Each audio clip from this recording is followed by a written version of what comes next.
Hello, I'm back.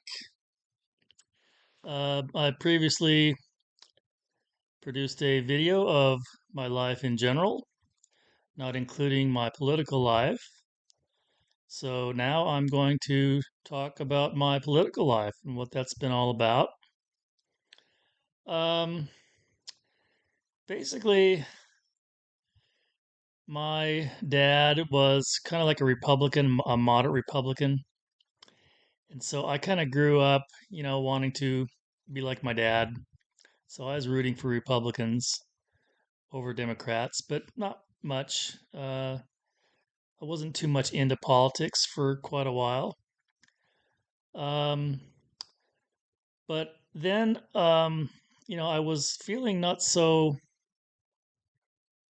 great about my career in oil refining, and I had a trip to Houston, and I had a couple of fellow employees uh, spend the weekend with me in New Orleans. And on the way back from that trip, I they had the Fountainhead by Ayn Rand in the back seat. I'd never heard of her, but for some unknown reason, I picked up that book and I started reading it, and it was pretty captivating to me.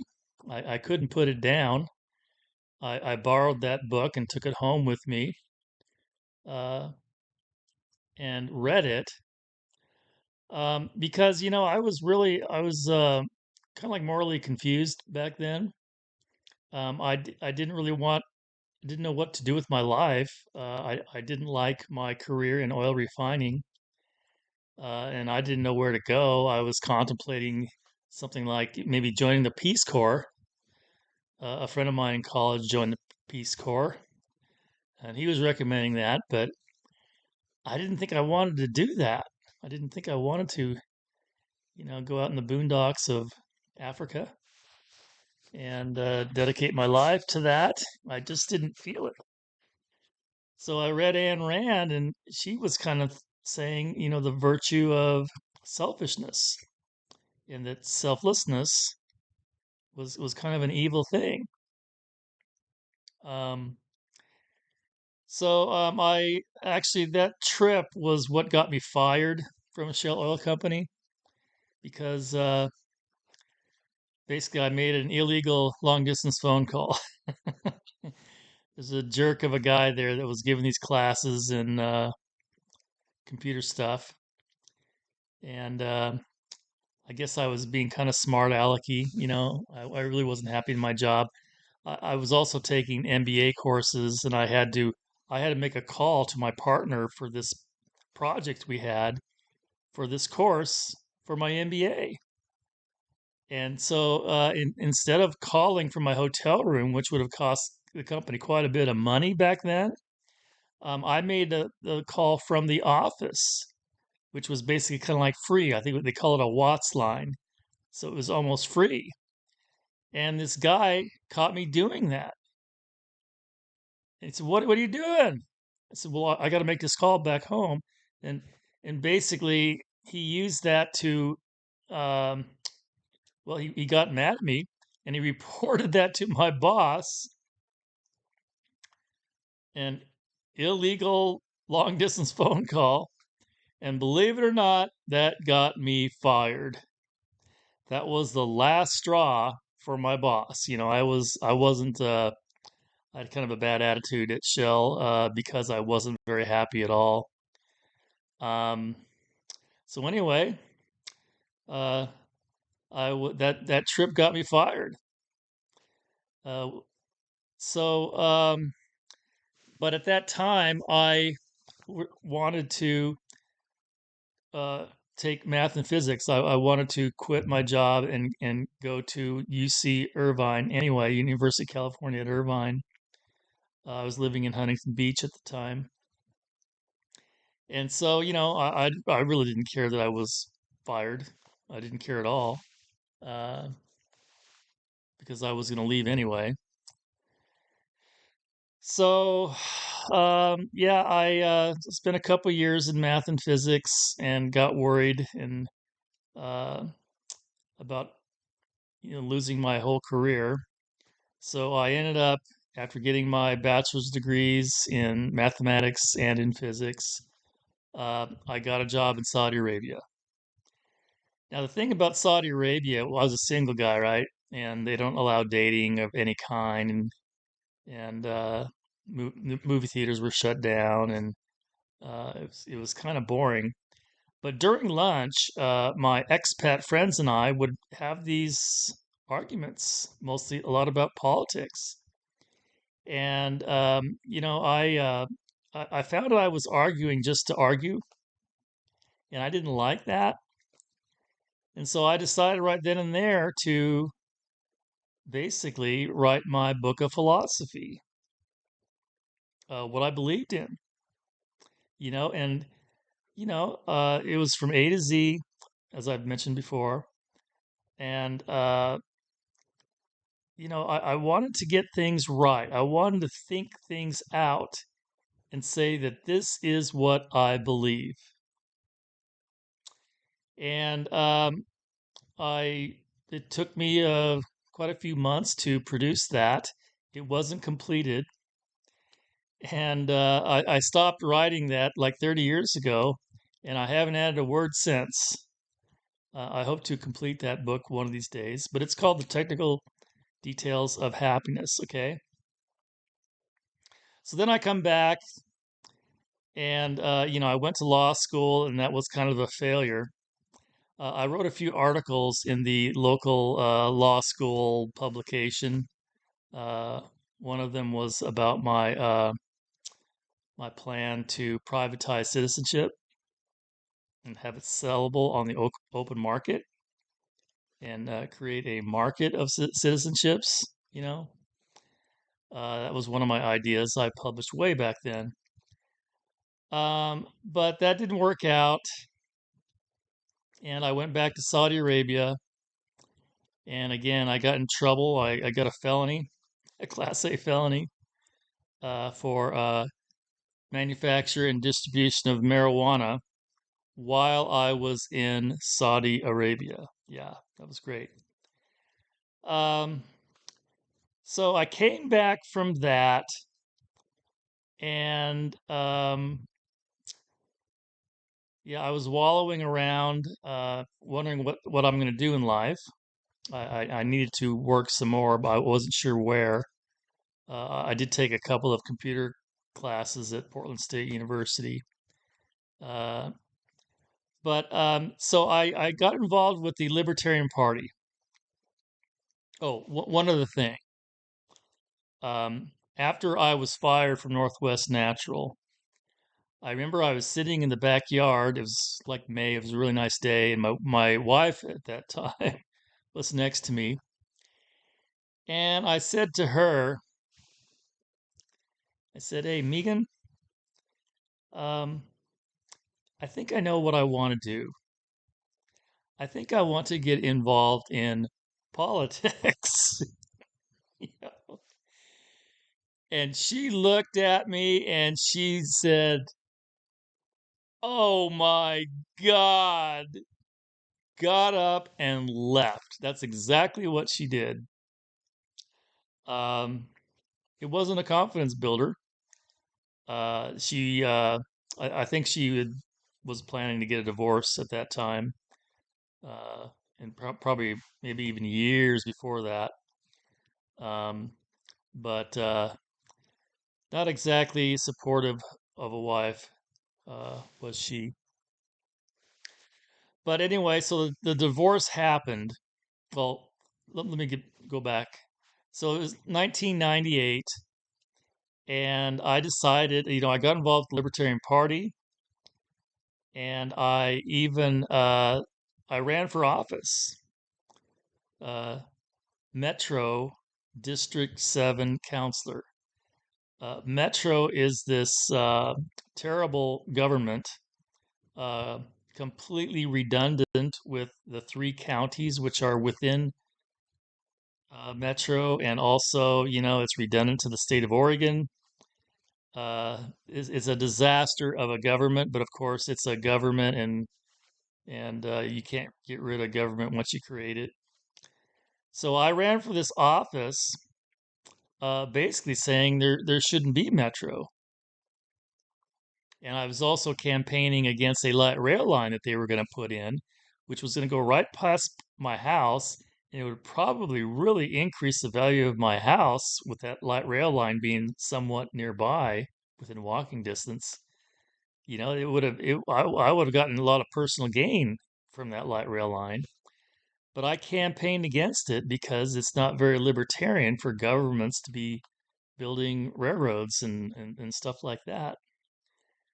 Um, so I really thought that, I had the truth, and that once the public reads the truth that I was giving them, that they would follow me and they would vote for me because I had the truth, right? But they didn't. I think I came in fourth place out of five. I think I got like 6% of the vote, which isn't bad for a libertarian. It was a nonpartisan race. But that really kind of got me about how I only got 6% of the vote. What a failure that is, of course. Um, so then year 2000 comes along, and I decide to I actually left that race because I got a job in Houston. So it's quite possible I could have got more votes if I would have stuck around, but I couldn't. So I moved to Houston, got involved with the Libertarian Party there, and I ran for office. I ran for Congress. And the thing is, well, I was running this in East Texas. I can't remember what district that was, but I got a job back in Portland. So I had to leave Texas for Portland before that race was over in, July of 2020. But I found out I got 16% of the vote, and I didn't even step foot in that congressional district. So that was incredible for a libertarian to do that. But of course, a Republican wasn't running. I guess it was so heavily Democratic, that district, that Republicans didn't even bother to run. So the votes I got were from people that didn't want to vote for a Democrat. So that's why I got 16% of the vote. Okay. So I come back to Portland, and I kind of got involved a little bit with the Libertarian Party again. But basically, that's when I met my wife, and we got married, and I had this new career at Northwest Natural Gas, and we ended up having kids pretty quickly.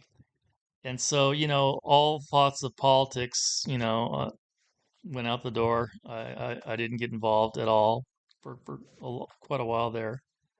But I was still very libertarian. Um, so let me talk a little bit more about my job at Northwest Natural. As I mentioned, within a month of getting that job, I realized all the corruption that was going on. Uh, Everybody was cheating. All the managers were cheating. They weren't having their uh, employees do the things that they were supposed to do to make sure the meters are accurate and the temperature and pressure and BTU values were accurate. They were violating regulations openly.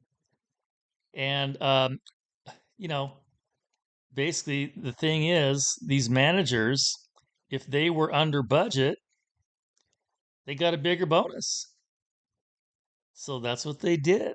They cut employees to not do the things that they were supposed to do to make sure the billing was accurate, to make sure the measurement was accurate, to make sure the meters were accurate.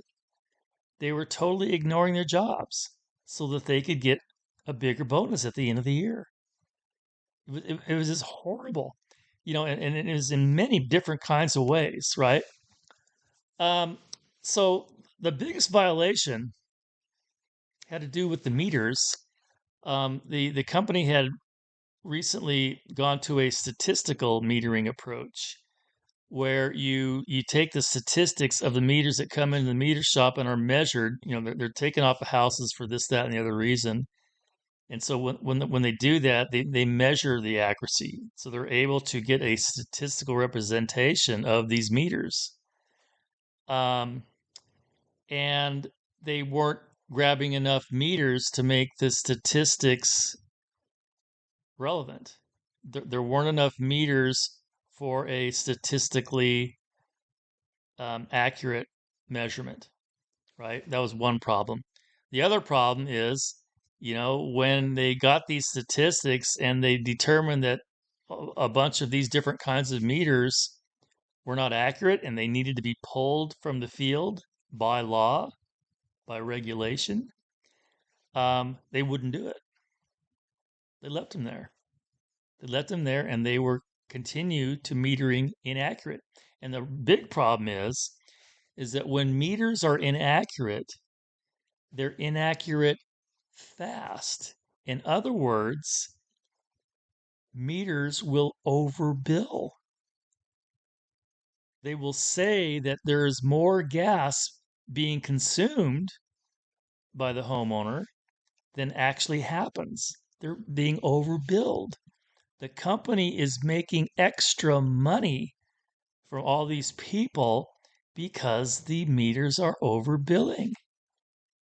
It was terrible, right?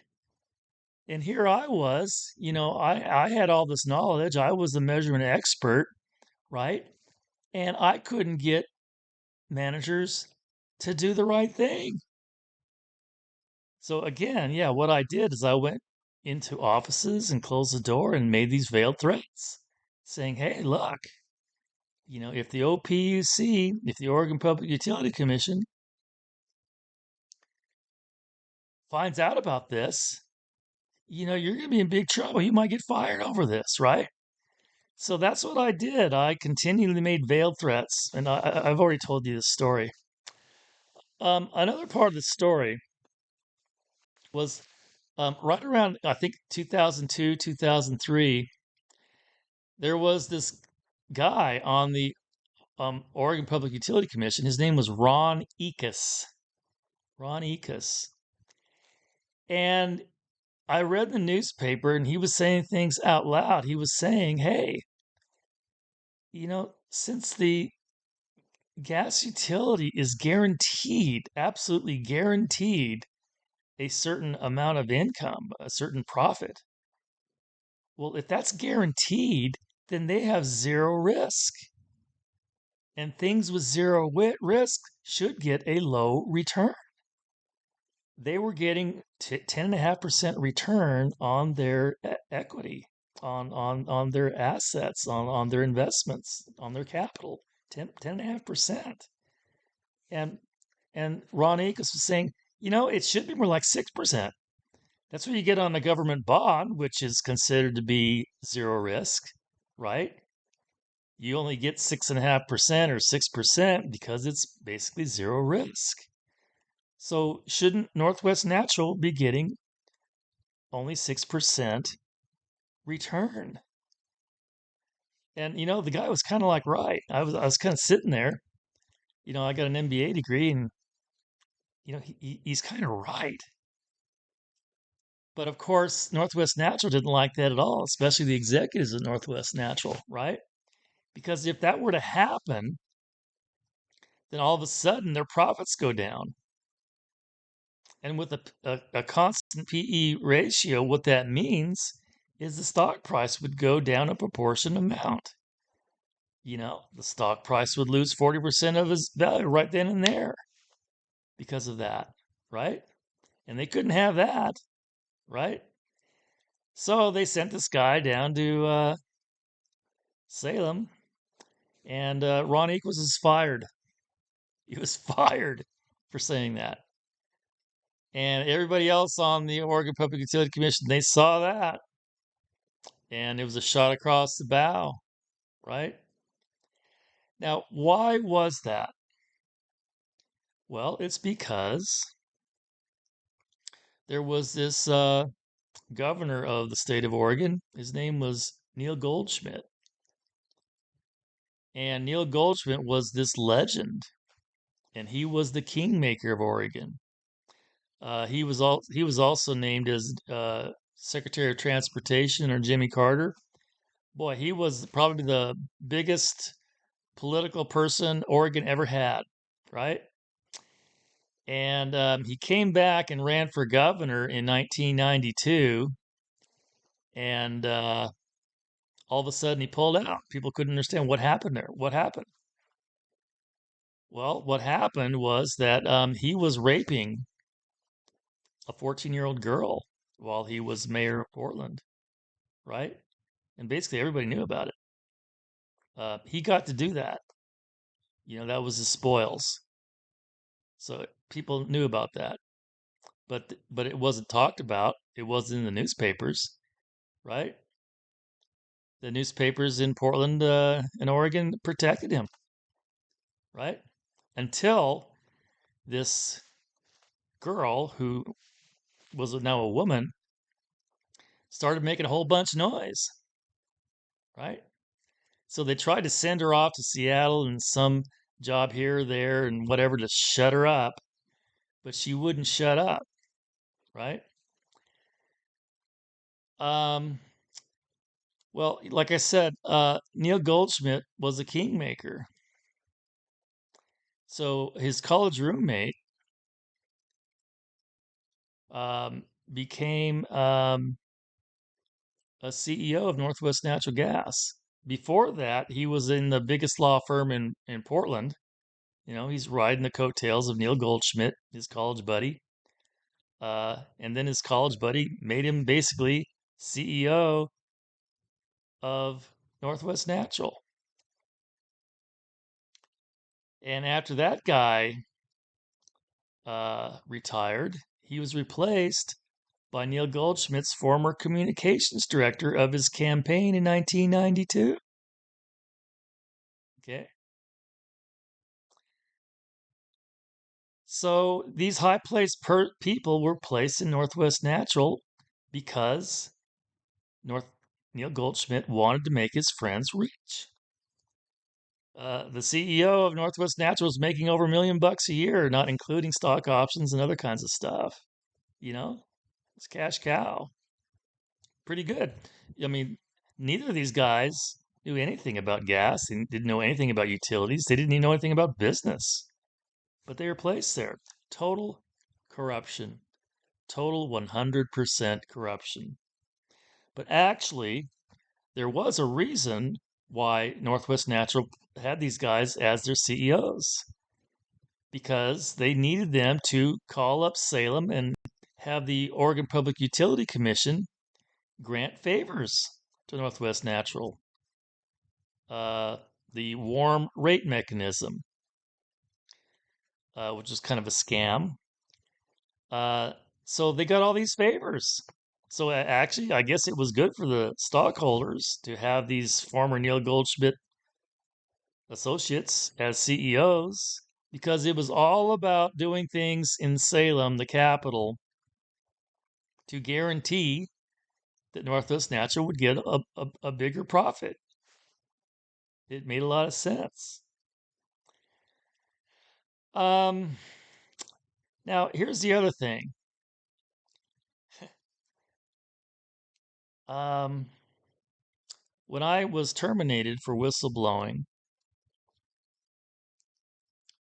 the senior counsel, corporate lawyer, senior counsel for Northwest Natural, her name was Margaret Kirkpatrick. Margaret Kirkpatrick is the wife of Earl Blumenauer, who is retiring as U.S. Rep District 3 Oregon, the position I'm after right now. I'm running for U.S. Rep District 3 Oregon. Um, yeah, and Earl Blumenauer is known as being this green guy, green energy, right? And his wife was senior vice president of the biggest fossil fuel corporation in Oregon and Southwest Washington. Nobody knew about that, did they? Didn't know that about that at all. Okay. So, um, I got involved with the Libertarian Party again around 2016 after my divorce. I had nothing else to do. I couldn't work. I couldn't get a job anywhere in Oregon. I couldn't leave Oregon either. I was done. There's no oil refineries within 200 miles of Portland, and the only natural gas in town is Northwest Natural Gas. And my job was very specific and wasn't transferable to any other kind of job. So nobody's going to hire a 53-year-old guy. Nobody. You're going to hire the guy out of college, or you're going to hire the guy that has some experience, in that field, in that industry. They're not going to hire me and train me, a 53-year-old guy. That's just not going to happen. Um, so the first thing I did was ran for, I think it was state rep, District 48, I think it was. And that wasn't very successful. I didn't say anything about my Northwest Natural experience and all of that corruption I'd uncovered. Okay. But before that, as I said, I did sue Northwest Natural for wrongful termination, and I got $145,000 out of that, and I had to sign a non-disclosure agreement. And I was kind of afraid of spilling the beans because there are penalties for that. They could take back that money, and I needed that money for my family, right? But after the divorce, I felt a little bit more free because my wife took, half my money and most of my kids. Um, so so then I ran in 2018 against Earl Blumenauer, District 3, Oregon, U.S. Representative. Uh, but before that, um, the the person who outed Neil Goldschmidt in 2005 was supposedly a reporter named Nigel Jacques, who worked for Willamette Week magazine, uh, newspaper. It's a weekly newspaper, very political newspaper, well regarded, well read. Uh, and so he's the one who wrote the story in 2005 or so about Neil Goldschmidt and out him. And after that, Neil Goldschmidt went into seclusion. He was done, right? Completely lost all of his credibility because, he was raping um, an underage girl all that time, right?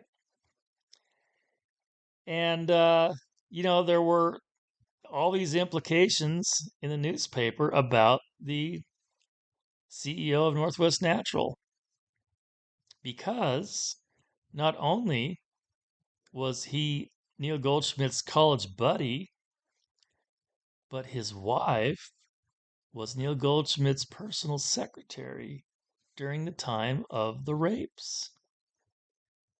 Now, think about that. Don't personal secretaries like handle your schedule, your calendar, right?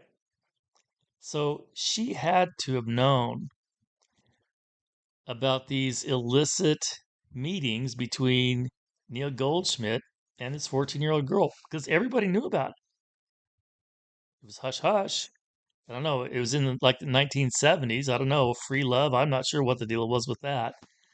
But people knew about this and they just looked the other way. They let it happen. So there were stories in the newspaper about the CEO and what did he know? What did his wife know? Right? And okay, so hold that thought. So I decided to send an email to Nigel Jacquis telling him of my story about how this engineer who was just trying to do his job, who uncovered a lot of corruption at Northwest Natural, that they were doing rampant cheating. I filed 24 ethical violations against this company, right? And I ended up getting fired. A whistleblower, a protected class person, a whistleblower got fired. I'm the one that got hurt. I'm the one that had my career completely destroyed. Not these people, these executives that were making all this money, that were making it because they were cheating people on their bill. All of these families were paying too much to heat their house and everything else. They were being cheated. And I'm the only one. I'm the only one that was hurt. Just me. You know, what kind of a story is that? Wouldn't that sell a whole bunch of newspapers? That story coming out? So I got in contact with Nigel Jacquis and we met at a coffee shop. And I told him all about this stuff. And I produced all kinds of documents that I had stored to prove my allegations. The one smoking gun email where a manager was hoping that the OPC wouldn't catch Northwest Natural overbilling their customers, right? And his boss, who was my boss, was doing this cover up thing about, oh, well, you can't say that, Yeah, horrible. It was absolutely horrible. And it was so obvious. It was the greatest story in the world that you know, this Pulitzer Prize winning reporter, he could have won another Pulitzer Prize on this story. This incredible story. So after we met, he said he was going to call up a few people and get back to me. And so I waited a week or two and didn't hear from him. And I sent him an email saying, hey, Nigel, what's going on, huh? Did you find out anything? No reply. No reply to the other two emails I sent him also. No reply. He disappeared. So I'm scratching my head about that. What was that? What was that about? So it went nowhere. So then in 2018, um, I ran for U.S. Rep District 3 against Earl Blumenauer, whose wife was the corporate lawyer that signed the papers that had me fired for whistleblowing. Pretty good story. Okay. So here's the thing. Willamette Week is famous for having these candidate interviews. They bring in the candidates and they ask them questions.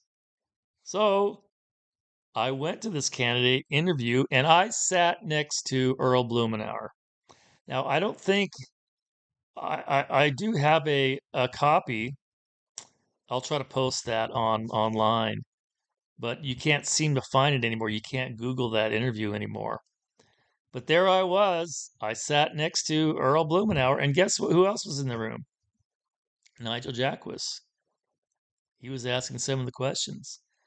But the other guy who was there was the co-publisher of Willamette Week. Now, that guy, you know, the only questions he asked of me had to do with Northwest Natural. And what he was trying to do was to get me to admit that I couldn't prove that Northwest Natural caused Blue Heron Paper Mill to go bankrupt and for these people to lose their jobs. That was what it was all about with me, right? I didn't get it. I didn't understand what was going on. But of course, I had to admit that. Of course, I didn't know their whole books and how much um, they overpaid Northwest Natural, which might have caused them to go bankrupt. Of course, I couldn't say, yes, Northwest Natural caused the bankruptcy. That's all he wanted to do in that interview. It's there, but it's been taken down. And Nigel Jacques, he didn't bring anything up. They didn't write anything about this in the interview. All they did was say, hey, yeah, Earl Blumenauer is great, and everybody else is nobody. So, I left that still scratching my head. What's going on here? Well, then, after that election, I kind of found out a few other things. I found out that the co-publisher of Willamette Week, um, he sold out his half of the newspaper. So he wasn't with them anymore. But his wife was the Attorney General, and it still is the Attorney General of the state of Oregon, right? And so it hit me. It hit me what had happened. In 2005, these publishers of Willamette Week were tired of Neil Goldschmidt being kingmaker. There might have been some other kind of disagreement, but they didn't like that. They took him out. They took Neil Goldschmidt out, right? They hired Nigel Jacques, put him on the other side of the table, and they spilled the beans to Nigel Jacques. Nigel Jacques just took notes and wrote up the story. He didn't do any investigative reporting. All he did was take dictation and write up the story. So actually, the 2005 Pulitzer Prize is a fraud. That was fraud. Nigel Jacques didn't do any investigative reporting. None at all. He just took information from the guys on the other side of the table. That was pretty creepy. So I think what happened is that I think now the publisher of Willamette Week is the kingmaker in Oregon. He took over. That's what he wanted to do. Now, I'm not sure who he's placing around the state, but um, yeah, because I've been shut out. I'm a pariah at Northwest Natural. Nobody will talk to me at Northwest Natural. I no longer have any friends at Northwest Natural. I haven't communicated with anybody at Northwest Natural for probably 10 years. I don't know what's going on, the inner workings of the state. I don't know what deals are being made. All I know was that there was a whole bunch of Neil Goldschmidt's friends and associates that were placed in high positions around the state. His brother, Steve Goldschmidt, was placed head of Portland Public Schools. He was a disaster. They had to fire him, but he did some kind of a lawsuit and he won $600,000 from the Portland Public Schools, right? And there was someone else who actually ran for governor a while back who was a Republican, and he got placed in a high position, and his wife again is still in some high position, uh, way up there in Oregon, making a whole bunch of money. Um, a a a CEO before these guys, his name was Dick Wrighton of Northwest Natural. His son was placed as president of, I believe, Pacific Power, or maybe Portland General Electric. And there was talk in the newspapers. This guy's so young. How did he get placed there? Well, it's because the state of Oregon is corrupt.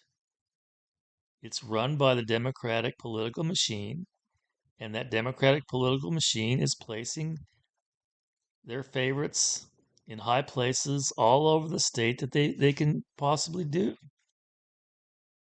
And nobody knows about it. Nobody. Not one newspaper has published any stories about this because when I ran for U.S. Senator in 2020 against Jeff Merkley, uh, I decided to send out my story of Northwest Natural and the state corruption to everybody. And when I say everybody, I found a reporter email address of every decent sized city in the state and every TV station in the state. I had this very large distribution list, and I sent my story to them.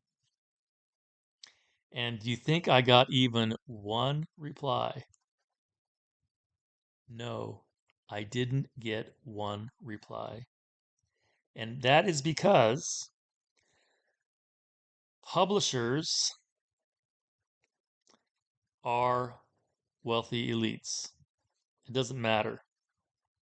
They're the wealthy guys in every city. They're the wealthy guys, right?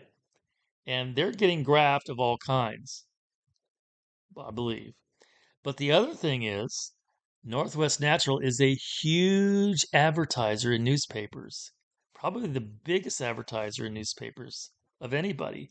I mean, Northwest Natural was $1 billion cap uh, company.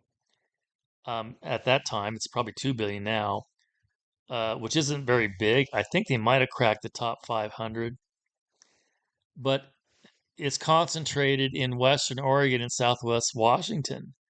So it has a lot of power. It has a lot of influence, and they do a lot of advertising to get people to, put in gas furnaces and all this kind of stuff, right? Newspapers these days, they can't afford to lose an advertiser. They can't afford that. They're going bankrupt, right? So they're not going to run any story that implicates Northwest Natural as being these people that are cheating people on the bill, millions of dollars, causing a paper mill to go bankrupt and 170 people to lose their family wage jobs. No, they're not going to do that. And they're also not going to cross the political elite in the state of Oregon, the Democratic machine that is running this state, the corruption that's going on in this state. So nobody knows about this. Nobody knows at all that friends and associates of Neil Goldschmidt were replaced as CEOs of Northwest Natural, that the Attorney General of the state of Oregon is married to the publisher of Willamette Week magazine, right? And they don't know that Margaret Kirkpatrick is the wife of Earl Blumenauer. They don't know any of this stuff. It's not published anywhere. Every time I tell this story to people, they said, "What? Are you crazy? I didn't know that. Of course you didn't know that." Because it's not being told. It's being kept under covers. It's hushed.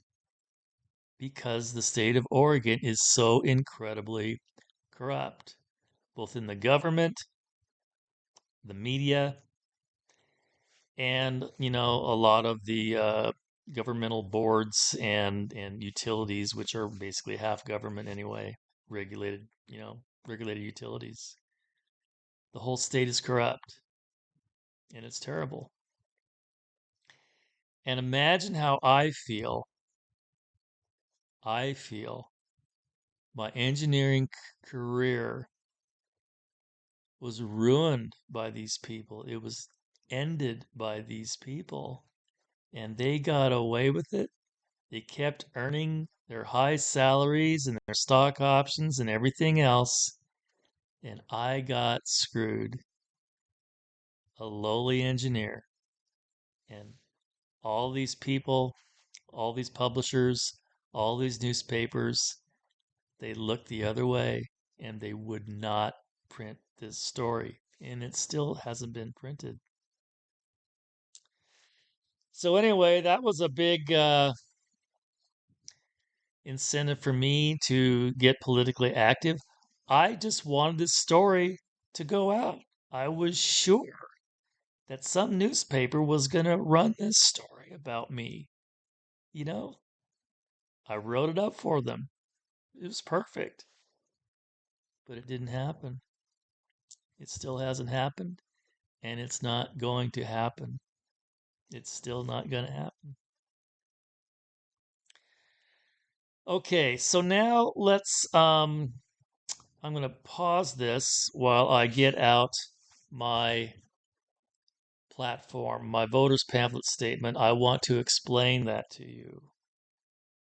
But what I'm all about as a politician, as a libertarian, as a Republican, as a free market guy, as someone who believes in the First Amendment completely and absolutely. And I believe in the individual and not the state. So, 1 second while I get my notes out on that. Hello, I'm back.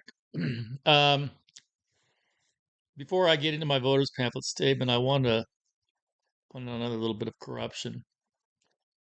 About a year before I was fired from Northwest Natural, I was told to go to this thing called it's called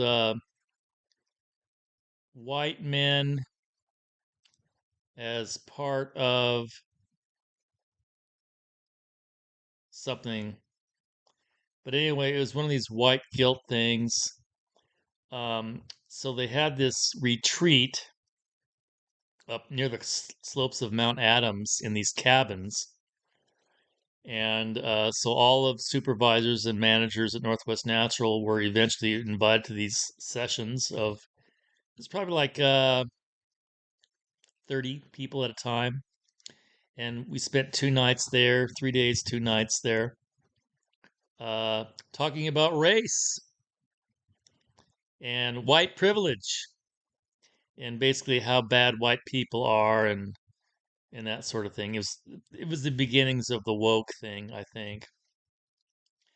Um, this was run by this guy, I can't remember his name, but he had this beautiful cabin, log cabin, big, beautiful, and right there, like 2 miles away from the top of Mount Adams, just beautiful, right? And that was next to these cabins. Well, this guy was getting an incredible amount of money producing these booklets and pamphlets and renting out these cabins. He was associated with these cabins, the property owners. Um, and he would come in every once in a while and give these speeches and everything. He was making probably hundreds of thousands of dollars off of this nonsense. It was absolute nonsense. Even poorly put together, just poor. Um, so I later found out that this was the uh, brother-in-law or brother of Margaret Kirkpatrick, the wife of Earl Blumenauer and Chief General Counsel. Um, just corruption, just corruption. She got his brother or brother-in-law this lucrative thing of complete bullshit, just complete bullshit. And who was paying for that? Ratepayers. Ratepayers are paying for that crap. You know. Funny thing is, uh, this lasted like into early December, and my boss went to that, and the pipes froze, and he couldn't take showers, and it was just an absolute disaster, which is a good thing, actually. Um, okay, so let me get into my. I have it right over here. My voters pamphlet statement.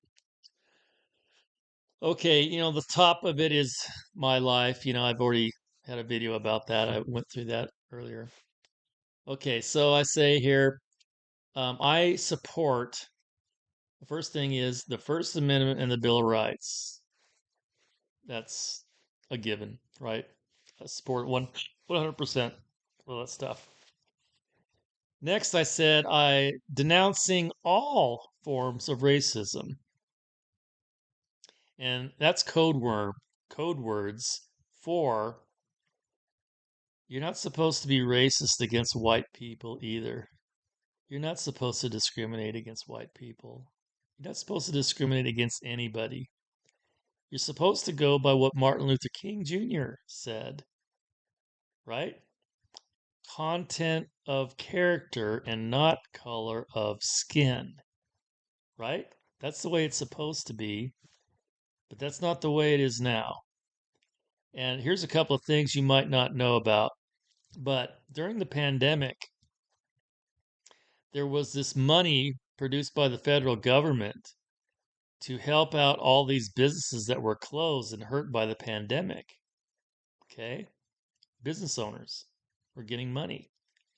However, at first, the city of Portland said, well, we're going to give this money out to black business owners first. They were first in line.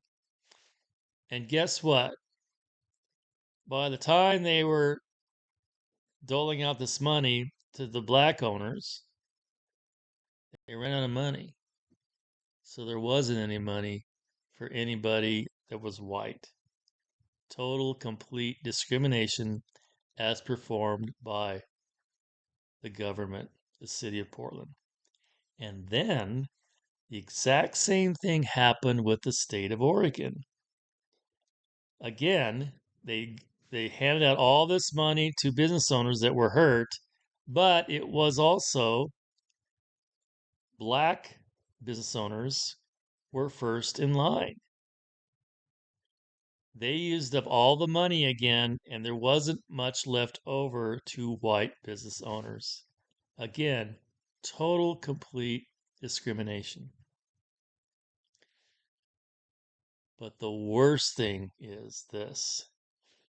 Multnomah County, they proposed a bond measure which would pay preschool tuition for poor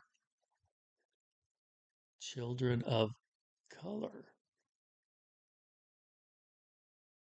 White children, poor white children were excluded. And I actually sent an email when I saw this to the proponents of this ballot measure saying, what? You can't do that. And they said, well, actually, no, that's not going to happen. It's projected that there'll be enough money for white children in the year 2030. 10 years later, white children would be allowed into the program. Isn't that great? But for the next 10 years, which would be, I guess, 5 sets of preschool children, maybe even 10. Um, no. So if you can imagine that, say a young single mom who has a 4-year-old girl, right? And, maybe she's a waitress. Maybe she needs to have her 4-year-old girl in preschool so that she can work, doesn't have to take care of the kid, right? So she goes up and applies, and they say to the little girl, "Oh, I'm sorry, little girl. You see your friend there? You see your friend there? Well, she has black skin, right? And you have white skin. So she gets to go to preschool because we're going to give money to her to go to preschool. We're not giving money to you because you have white skin. Do you understand that, 4-year-old little girl?" That's what our government is doing. That ballot measure passed. And that is exactly what's going on right now. 4-year-old little girls and 4-year-old little boys that have white skin are excluded. They don't get to go to preschool because they're poor. Poor black kids, poor brown kids, yes, they get to go to preschool because the government is paying for them and not white children. How evil is that, folks? How evil is that being performed right now by Multnomah County, Oregon? Okay, can't have any of that. We can't have discrimination. We can't have favoritism. We can't have discrimination, racial. That's evil. Can't have it. Okay. Um, I say here, closing the border, privatizing citizenship, right to sell your citizenship. Okay, here's the solution. What I don't like is people that have been here for generations and have had generations contribute to the building of this country, either through taxing, building public stuff, through their work, through their inventiveness in industry. We have built the greatest country in the world right now. Okay? So now what's going on? Now we have people that are outsiders that are just walking in and taking advantage of it. That's not fair. That's not fair at all, right? So the simple concept is this: your citizenship is yours. It's not the government's. It's yours. It's your citizenship. It is your property, right? And if it's your property, you should be able to sell it. Sell it on the open market. Sell it to someone outside of the country who wants to buy it. And then you got to leave, right? That's what should happen, right? If and when you want to sell your citizenship, you should be able to do that. It's yours.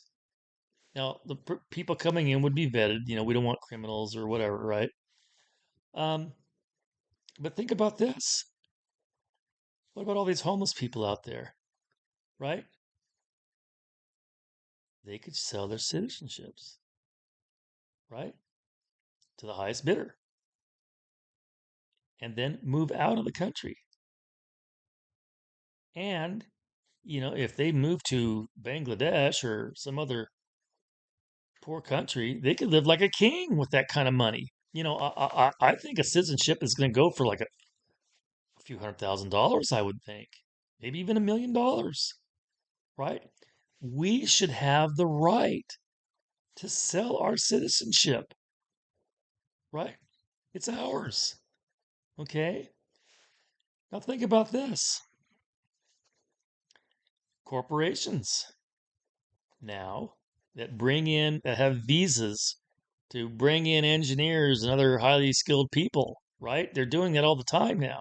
I think they're called B1B visas or something like that, right? We wouldn't do that anymore. You know, what they could do is the corporations could subsidize and purchase these citizenships for these foreigners to bring them in, right? That's what they can do. That's what they should do, right?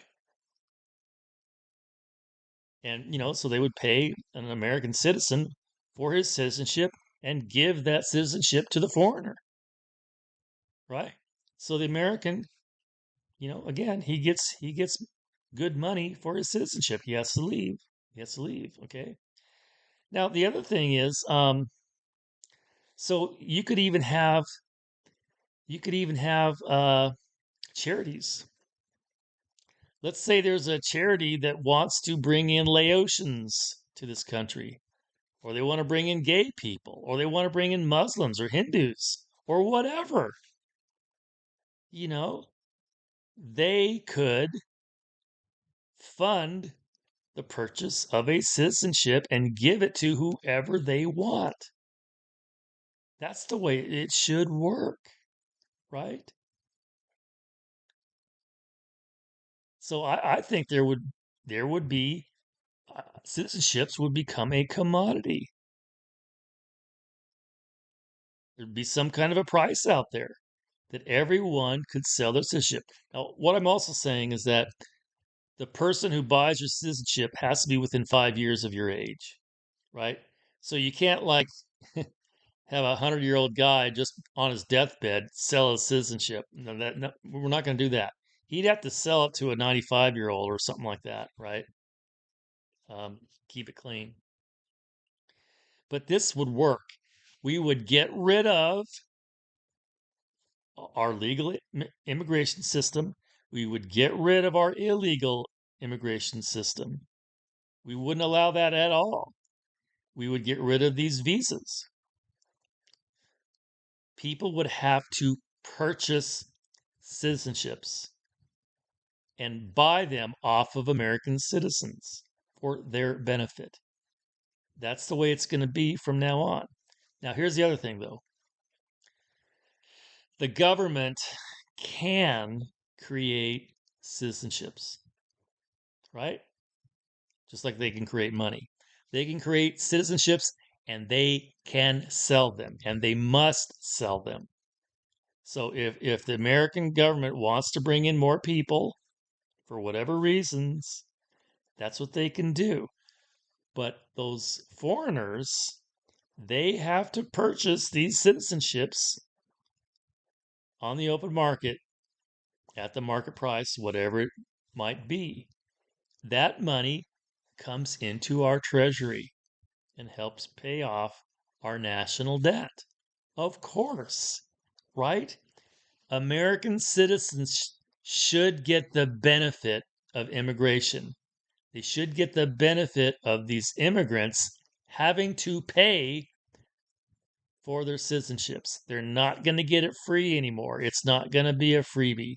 They're not going to just walk in and take advantage of everything that we have built. Now, again, this is not a racist thing. This is an American thing. This is a national thing, a nationalist thing, right? My mother was an immigrant. She came from the Soviet Union. Now, we're not doing back payments. We're saying from now on, to become an American citizen, you have to purchase the citizenship. To be here, you have to purchase a citizenship, right? You got to do that now or you got to leave. So these illegal immigrants, these millions upon millions of illegal immigrants that have come here over the last 4 years, they can't stay because now it's theft. They have stolen a citizenship. They stole it. They didn't purchase it. They stole it. We can't have that. That's why they have to leave unless they can come up with the money and pay for a citizenship, either sold by the government or sold by a current U.S. citizen. That is my solution, and I think it's going to work. Okay. Next thing on the list was privatizing our education system, fund students, not schools, with vouchers.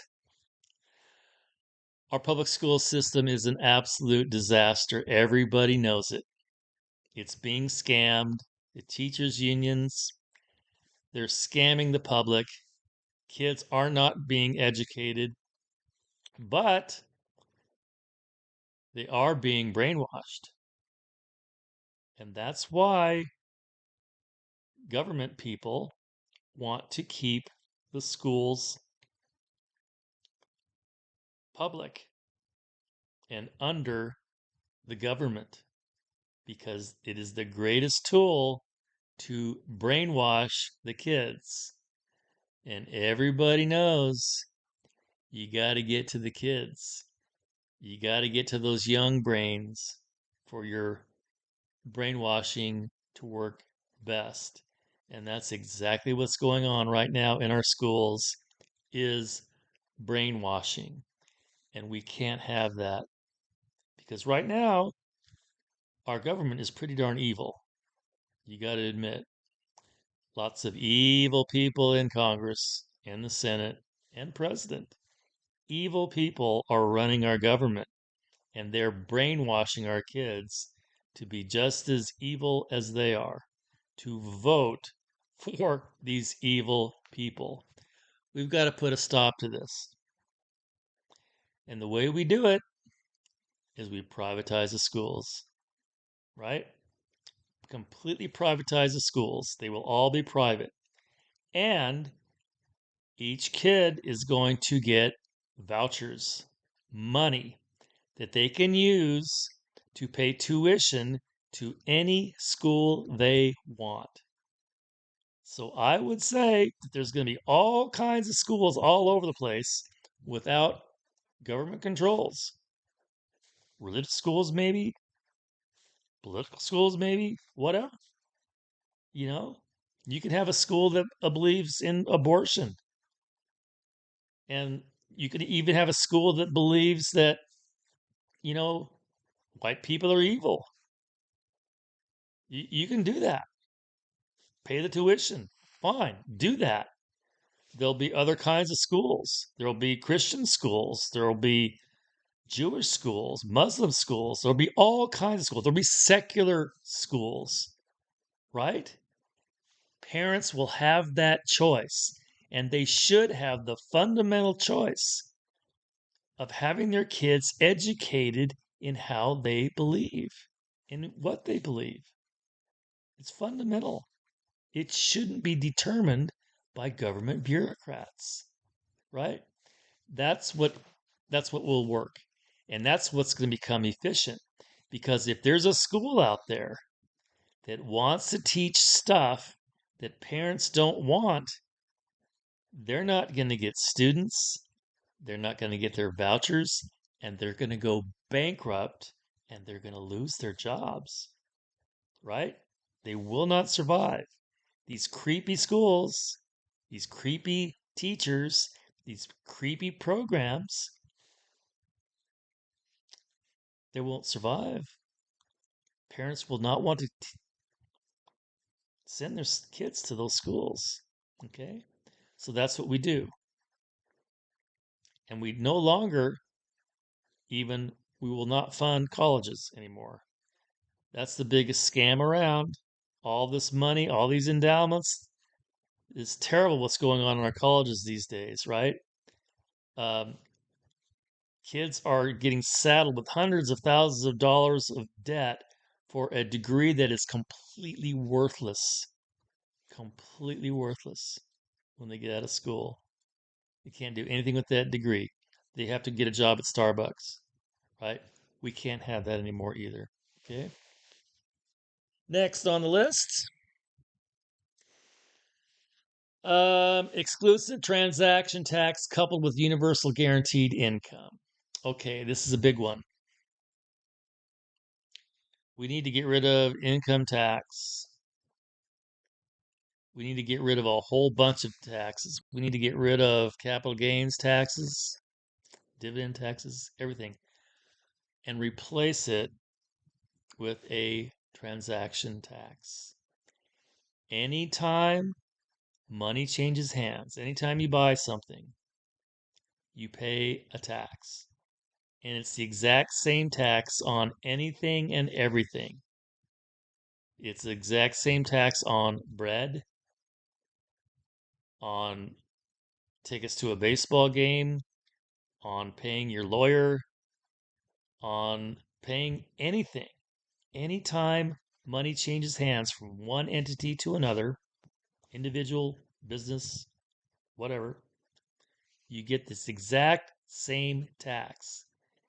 Day traders, every time they make a trade, they pay that tax. Even if they trade that stock 15 times over, they're going to pay that tax 15 times. Okay? Bread, food, shelter, everything pays the same tax rate. Exactly the same tax. Giving to charity, same thing. Giving to charity, you also have to pay the exact same tax. Inheritance, exact same tax. And the reason for this is because we don't want the morality of government to be saying what our tax rates should be. We don't want the government to say, we believe in this kind of thing, so we're going to lower the tax or get rid of the tax for that, or even subsidize it. But we think that that is a sin. That's sinful. So you're going to pay an extra big tax for that. No, no, no. Government should not have any morality because usually the government's morality is horrible, right? We get rid of government morality on our tax system completely and absolutely.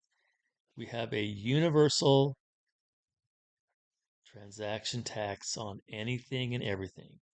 So now you figure out, well, what is that rate going to be? I don't really know it right now.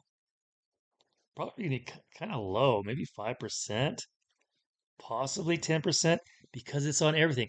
It's on your income, on your salary. Exact same tax because money is changing hands. Same tax rate, right? So you're going to have an income tax, but it's going to be part of a transaction tax on anything and everything. Okay, so we have that. But then you say, well, that's not fair. What about poor people? They should be paying these taxes. Um, well, I've been thinking about it, and actually, I want to couple the transaction tax with universal basic income. Universal basic subsistence income. We figure out what that is for the lowest um, cost of living area in the country. Whatever that lowest cost of living income is, that's going to allow a person to live, to survive. That's going to be the universal basic income. And it's going to go to everybody. Elon Musk will get the exact same monthly check sent to him as the homeless person on the street. everybody is going to get that check. I would think minors or dependents might get half of that or a quarter or something like that. Um, but basically, it's for each and every citizen of the United States, not every resident of the United States. Every citizen of the United States is going to get this universal basic subsistence income. So then you say, well, wait a second. How are you going to do that? Isn't that a lot of money? Well, the thing is, what you do is you raise the transaction rate such that this payment is covered. What goes in comes out. Okay? Now, here's the thing. Here's why this is a great idea. Here's why it's going to work. Um, well, when you have this basic income, you can cut out all of these other government programs and you can fire all of the government employees that are involved in doling out all of this stuff in all of these various forms. And also, you don't have to have people to read these forms on who is going to get the basic income and who isn't. You don't have that anymore because everybody is getting the same exact income, including Elon Musk. So all of these federal employees will be terminated. They'll lose their jobs. And what that's going to do is help pay off our national debt. It's going to help reduce the deficit because we won't have to pay all these federal employees all of this money for all of these different kinds of programs of this, that, and the other thing. It's all going to be covered by one universal basic subsistence income. That is what is going to work. Now, over the years, I would think as we get more and more libertarian and our society becomes more and more successful, the amount of money going to subsistence is going to be lessened. Um, but also, the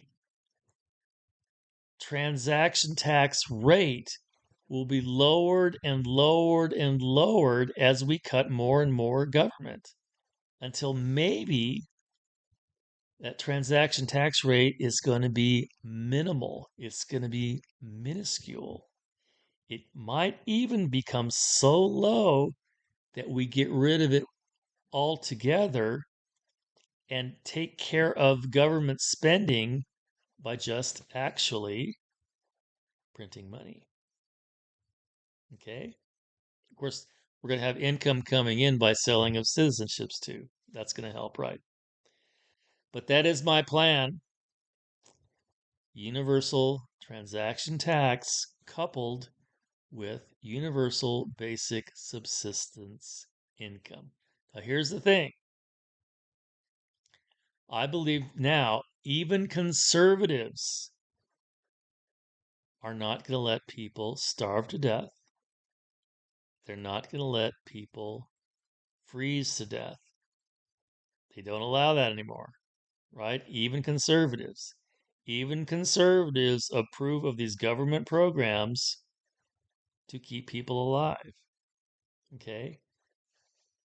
So they should be in favor of universal basic income as I have described it, right?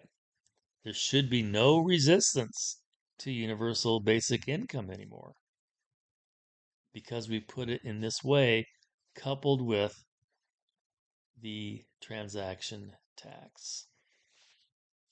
Okay, next on the list is reducing government 10% a year until deficit Debt is eliminated. Okay, well, I almost really described that. When you have a transaction tax, you can place that tax rate such that the deficit is reduced, right? It might be a little bit tough figuring out what that tax is at the start, but it can be adjusted up or down to create as much deficit as you might want, or to actually run a surplus and start paying down our debt. This is the easy way of doing it with a universal transaction tax. Okay? Converting Social Security Trust Fund to sovereign wealth fund. Um, the reason Social Security is going bankrupt is because Congress and the government is using the Social Security Trust Fund as a cheap source of money. They're only paying out, well, they were paying out only 1 or 2% interest on the $2 trillion in the trust fund. So I ask you, how many financial advisors recommend you putting all of your wealth, all of your savings into government bonds paying 1 or 2%? How many recommend that? And the answer is zero. No financial advisor would ever recommend that, you know? So obviously, how could that be good for the people? How could that be good for Social Security recipients to want to have their trust fund getting 1 or 2% from the government? That is absolutely insane. It is theft. The government is ripping off the Social Security recipients. What should happen is that that money should be invested into the economy, a sovereign wealth fund that buys all the stocks in some uniform fashion, right? It just plows the money into buying stocks of all kinds, S&P 500, every stock, everything they could possibly think of, right? And that would return multiple times, 1 or 2%, multiple times, 10%. If we had done that from the start, there wouldn't be any problem with Social Security Trust Fund going bankrupt in a few years. We wouldn't have that problem at all. It would have tens of trillions of dollars in the trust fund right now if it had been invested in a sovereign wealth fund rather than becoming a cheap source of money for the government, right? So that's what we got to do. Incidentally, there's also a federal employee pension trust fund. Did you know that? For all the federal employees and their wonderful pensions? And did you know that Congress periodically supplements that trust fund because it's getting too low, right? They do that all the time, and yet they can't seem to supplement the Social Security Trust Fund. They can't seem to do that. What they want to do instead is cut your benefits or make you retire at an older age, right? So the federal government, they take care of their own. They take care of their own employees, but they're not taking care of you, are they? No, they're not.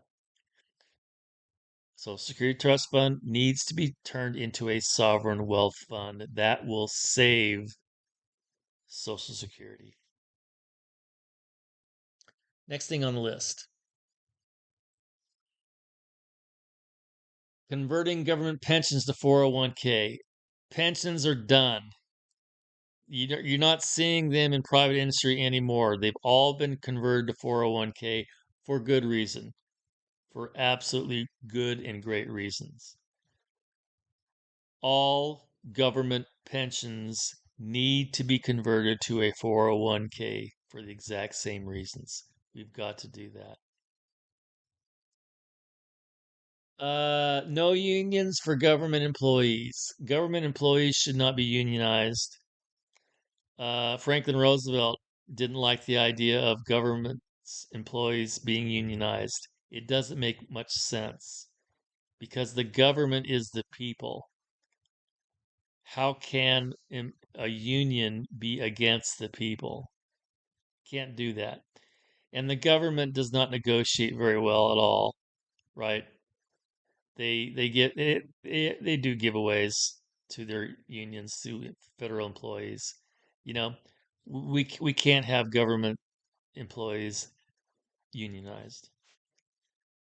I like unions other places, private industry, unions are great. They should be able to negotiate and bargain against management, but not government.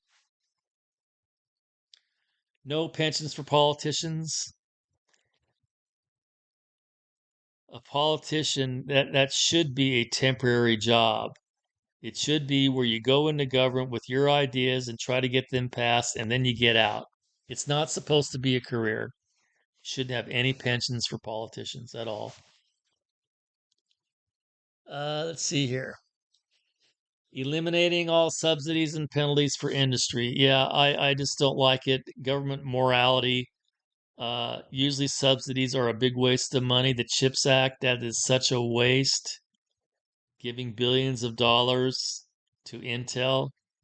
No, no, that's just not right, right? And there shouldn't even be penalties for industry. There shouldn't be penalties on tobacco or anything else, or liquor industries or oil companies. We need to get rid of all that kind of crap. Um, the Zoller cryptocurrency, that is something I have proposed to Elon Musk, a way for him to create a stable cryptocurrency. The problem I have with cryptocurrencies is that there are an infinite possible number of cryptocurrencies. Infinite, which means that there is no scarcity of Bitcoin. None at all. Because cryptocurrencies are basically interchangeable. And if there's an infinite number of them, there's an infinite number of Bitcoin. It's not a finite number, it's actually infinite. And when people understand that, the value of Bitcoin is going to go to zero. There's going to be a stampede getting out of Bitcoin when people realize this. However, there is a way to create value. Bitcoin and cryptocurrencies, there is absolutely no tie to anything in the economy. There's no tie at all. None. Zero. It all has to do with the whim of people holding Bitcoins and want to buy Bitcoins. Nothing to do with the economy. So, my design of the Zoller cryptocurrency is to make a fundamental tie between uh, Twitter and the income of Twitter and the Zoller. And then Elon Musk's other companies and the Zoller. It locks in a tie to the economy. And that's going to create value. And the Zoller will push out all of the other cryptocurrencies. They'll all be gone. There's only going to be one cryptocurrency, and it will be the Zoller. Okay. Let's see here. Next on the list, stiff tariffs on foreign monopolies. Yeah, China is getting away with murder. Biggest example is the solar panels. murder, right? They subsidize solar panels and they drive everybody else out of the business, and now they've got all of the business. They've created a monopoly. We can't have that. We've got to punish the Chinese. We even got to punish them for stealing uh, our technologies. We can't let that happen anymore. One-time reparations for the poor after we become libertarian. Okay, reparations. Boy, did I take a lot of flack when I introduced that in my 2020 campaign for U.S. Senator. What that is about is this: World War II, Nazis, and Jews. The Nazis made Jews illegal. It was illegal to be a Jew. So the Nazi government took away the wealth, houses, businesses, artwork. They just took it from the Jews. They took it. That was the legal thing for that government to do. Okay? After World War II, the Jews said, I want it back, right? And they were entitled to get it back. Everybody thinks that that's a just system. Of course, it's a just system. They should get their houses back, their businesses back, their artwork back. Of course, they should. Okay, so what does that have to do with today? Well, let's talk about black people. Let's talk about how they were slaves until 1865. You know, they weren't allowed to read. They weren't allowed to be in school, right? And they were thrown off the plantations to be on their own. And after that, there was all kinds of prejudice and discrimination against black people for another 100 years or so. Bad. They were lynched, right? They were kept down. They weren't allowed to have good jobs. They were discriminated all over the place. They congregated in slums, in ghettos, right? And they didn't have very good schools either. And their families were broken up, right? Horrible. Under those kinds of situations, you can't get out of the ghetto very much at all. They knew that, right? Maybe they could, you know, music or sports, that's how they get out of the ghetto. That's what they concentrated on, right? That's why we got so many great black athletes because they felt that's the only way to get out of the ghetto. They couldn't get out anyway else, right? Society wouldn't let them. They were put down. And just like anybody who's poor right now, it's hard to get out of being poor. Very hard for anyone. And also, when you're rich, you've got it made. And we've got a mixed economy. And there's a lot of wealthy people that are taking advantage of government contracts and government this and favoritism and blah, blah, blah, blah. So when you're rich, you get all kinds of favoritism. It's not fair. It's not fair at all.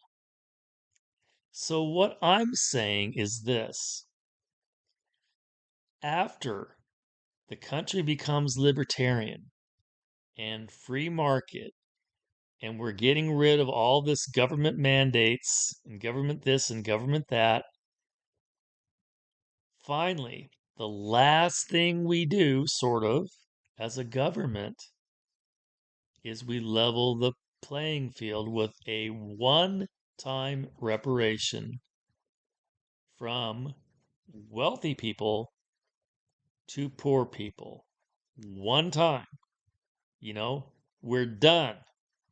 This is the last correction government's going to do. It's the last equalization. It's the last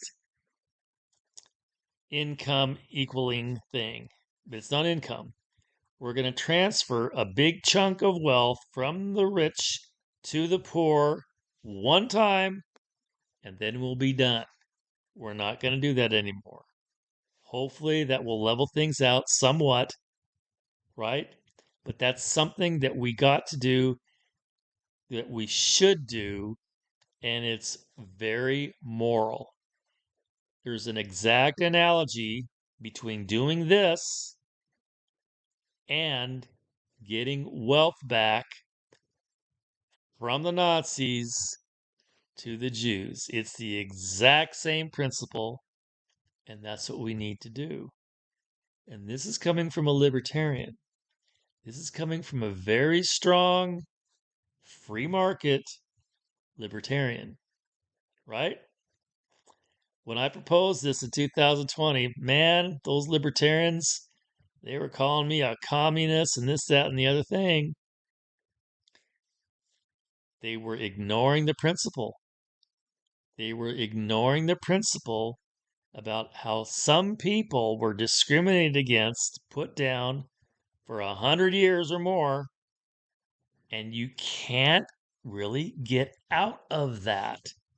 It's very difficult to do when you got poor schools, a poor family life, a poor culture, very difficult to do.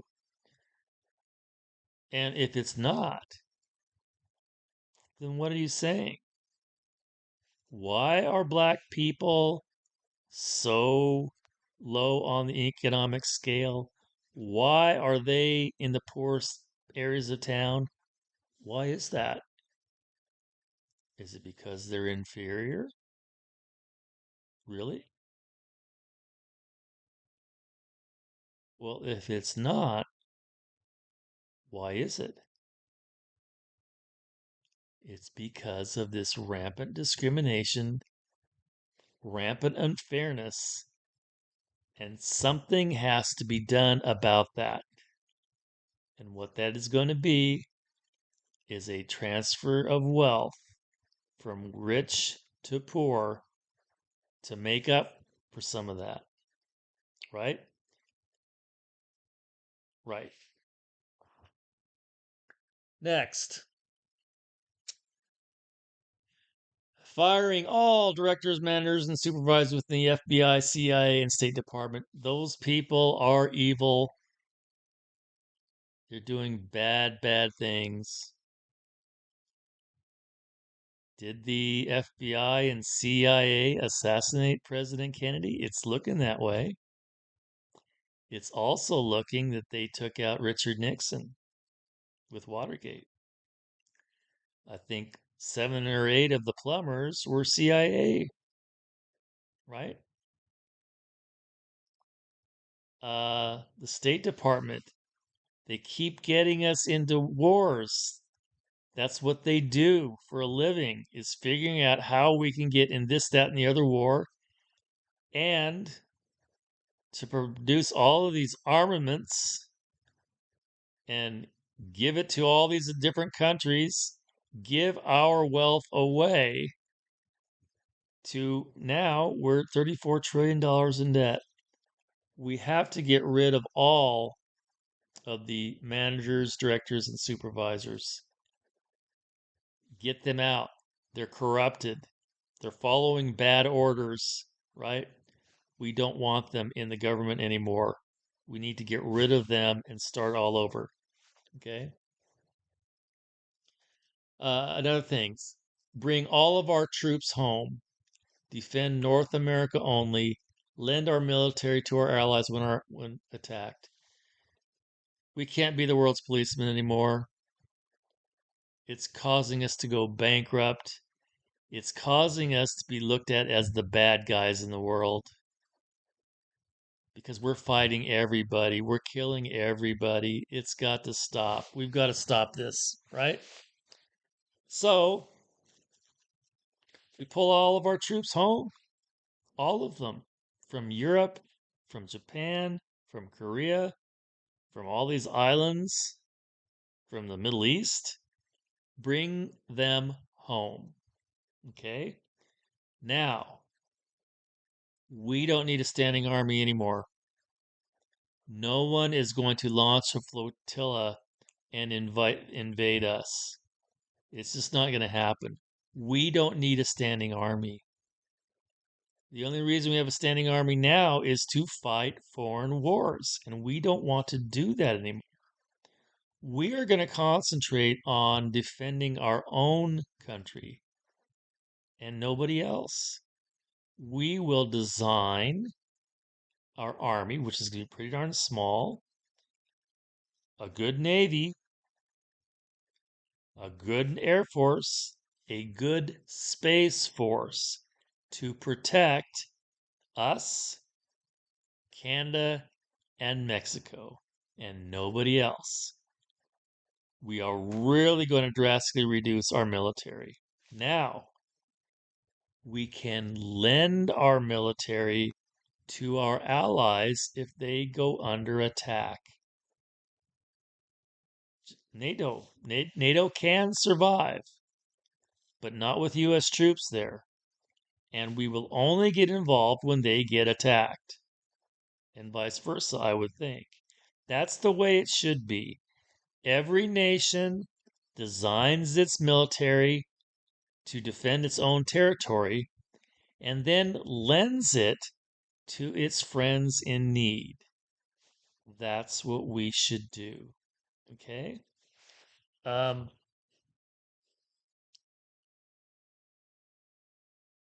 let's see.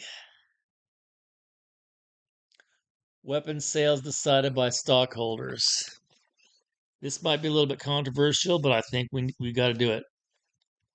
All of our armaments, all of our weapons, all of our military industrial complex, we can sell that overseas to anybody who wants to buy it, right? And that's going to be dependent on stockholders of the weapons manufacturers, not anybody in the government. I think that's better. I don't think the government is more moral than stockholders, right? And there would be incredible pressure on stockholders to do the right thing.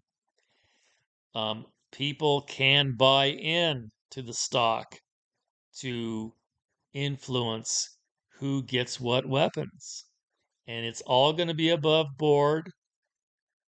It's all going to be transparent. That's how we need to do this. Okay? I think this is a fairly novel idea of mine. Okay. Next, breaking diplomatic relations with any non democratic country. That is so obvious. We are the leaders of democracy, at least we're supposed to be. We started the modern democratic movement. It's us. So, if there's a country out there that does not have a freely elected democratic government, that country is run by a bunch of thugs, criminals. It's not right. We should break our relations with any country that has not been elected democratically with free and fair elections. So, we would break our relations with China and Saudi Arabia and a lot of other countries around the world that aren't democratically elected. Doesn't mean that they can't be communist. You know, if the people of the country elect communist leaders, fine. That's their choice. We have diplomatic relations with them. But any country where a bunch of thugs have taken over that country and they got the citizens underneath their thumbs, no, it doesn't mean we go to war with them. It doesn't mean we break trade relations with them. What it means is that we're not going to recognize their government because it's not a government. It's a bunch of thugs, right? And also with that, we withdraw from the United Nations until every nation in the United Nations has a freely elected democratic government. We're not going to participate in the United Nations until all of the criminal governments, all of the non elected governments are gone. We've got to put pressure on these countries to get rid of these thugs. We've got to have every country in the world be democratically elected. Okay, what else we got here?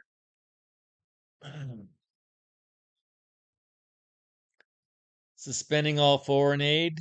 We can't afford foreign aid anymore. We're going to eliminate all foreign aid.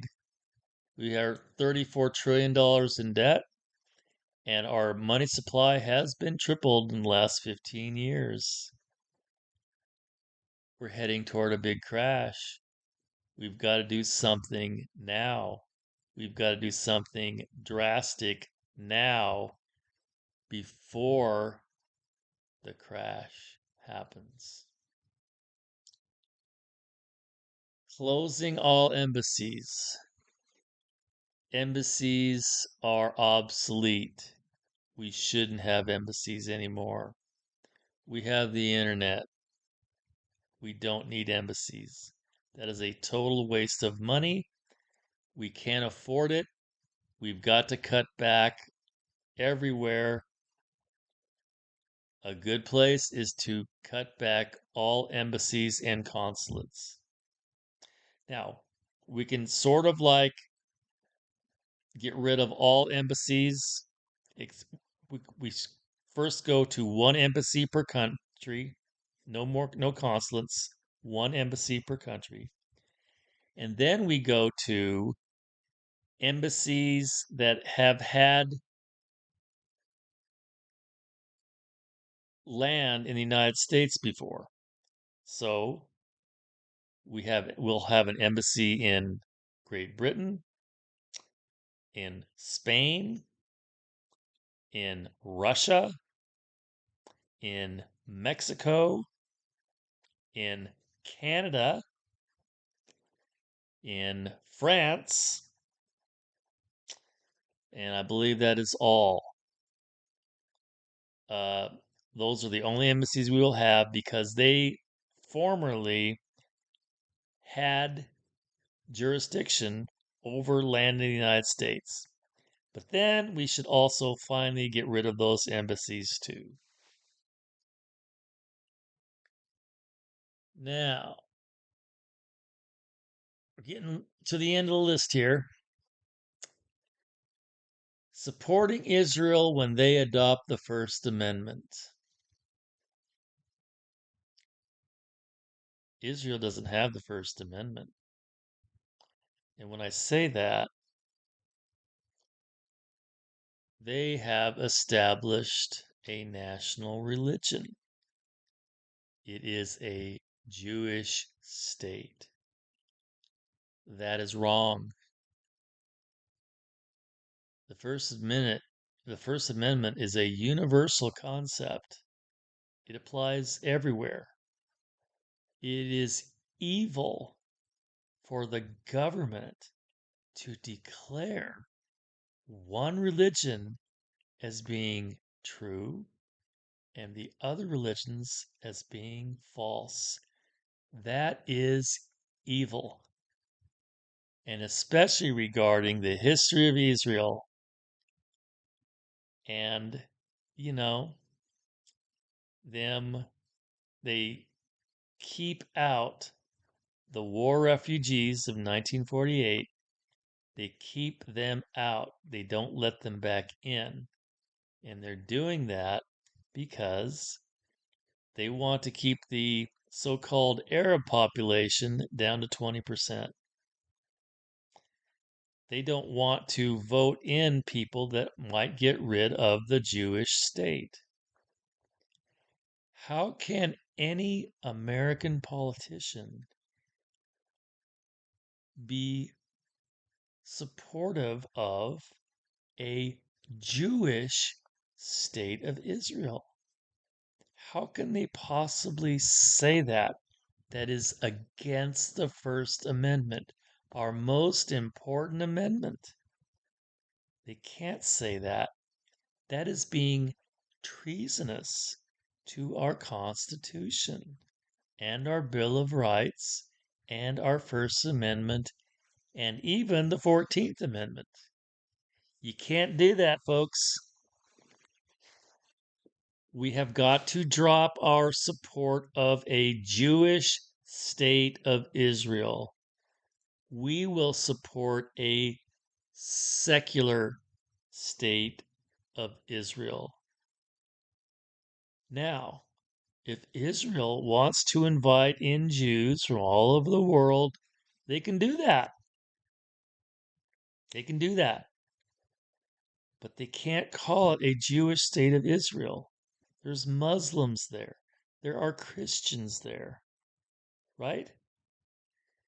And they should bring in Gaza, bring in the West Bank, and call it the Holy States, the Holy State, the Holy Lands. Or they should call it Israel dash Palestine dash Christendom. That's what should happen. We shouldn't support anything else. We shouldn't be giving Israel all kinds of military aid such that they can kill Palestinians. That is so wrong. That is so wrong. Okay. Fighting totalitarianism. You know, when I was in the Libertarian Party, they had this famous graph. They're saying, well, conservatives are over here. Conservatives believe in so-called, well, freedom of the economy, free markets, but they don't they believe in government controls over all kinds of social things.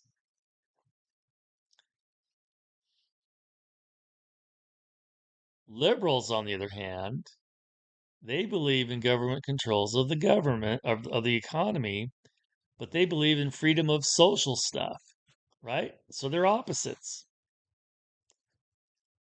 Totalitarians believe in government control of the economy and social things. Libertarians believe in freedom of the economy and social things. Libertarians are the exact opposite of totalitarians, just like conservatives are the exact opposite of liberals. Okay? I believe that 10 years ago, the Democratic Party has turned from being liberal to being totalitarian. That's what's happened, right? You need libertarians to fight totalitarians. Conservatives should prefer having libertarians in office rather than totalitarians, I would think. Okay? That's why one of my goals, one of the things I want to do, one of the things I want to try to do is to turn the Republican Party from being conservative to being libertarian. I think they would win many, many more elections by being libertarian than conservative. There are so many people that won't be caught dead, you know, being on the right, being red. They're repulsed by conservatives. There are many libertarians in the Democratic Party because they're not libertarians. The Libertarian Party maybe has 2% of the vote. Nobody wants to be a libertarian. Oh, and by the way, where are the communists? Where are the totalitarian? Where's the Communist Party? Where's the Totalitarian Party? Where are all of these communists and totalitarians? They're not in a party, are they? No, they're not. They're in the Democratic Party. And they're the ones that have commandeered the Democratic Party to becoming now totalitarian. They're no longer liberal, they are totalitarian. Okay? I want to fight this. Totalitarianism is evil, it will destroy the country, and if they end up taking over America, they will take over the world. And that will put humanity into an incredible tailspin. It will be the death of humanity. We've got to stop it.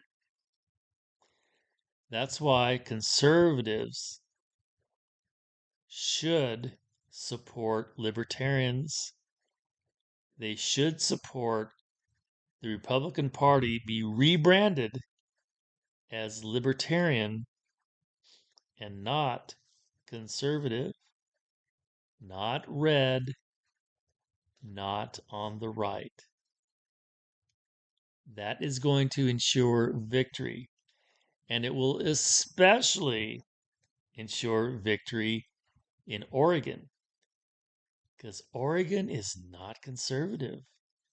That's why there's a supermajority of Democrats in the legislature. That's why there's been only one Republican that has been elected to a statewide office in the last 30 years. Only one. Because Oregonians are not conservative, but they are libertarian. So if the Republican Party of Oregon can rebrand itself, if they could come out with a statement that the Republican Party is now libertarian and it is not conservative, you're going to get a whole bunch of people come from the Democratic Party to become Republican, and you're going to get a whole bunch of independents that will also sign up to be Republican, and Republicans will take over this state. I guarantee it. Okay? So that's my positions. That's who I am. Uh, I am not able to get my word out, folks. No newspaper is printing anything about me. You're not going to see any article about me in the newspapers. The TV stations are ignoring, well, not only me, but they're ignoring Republicans in this race. Uh, so I'm not sure if I have a chance. It would be interesting if I could win this primary, and then I would be going up against a totalitarian Democrat, and quite possibly I could get my story out there.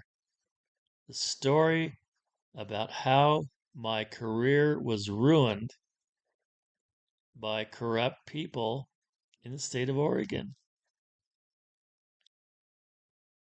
Terrible story. Okay, that's about all I have to say. I hope you vote for me. I hope that maybe you send this video to your friends. Get something viral going. That's maybe the only way I'm going to be able to win this election because I'm not going to get any free press. I'm not getting any donations to buy commercials on TV. It's not happening. The only way I can win is by this going viral, about other things going viral. You know, uh, you can send out my voters pamphlet statement. You can visit my Facebook page.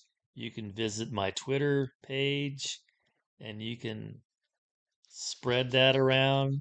You can like, you can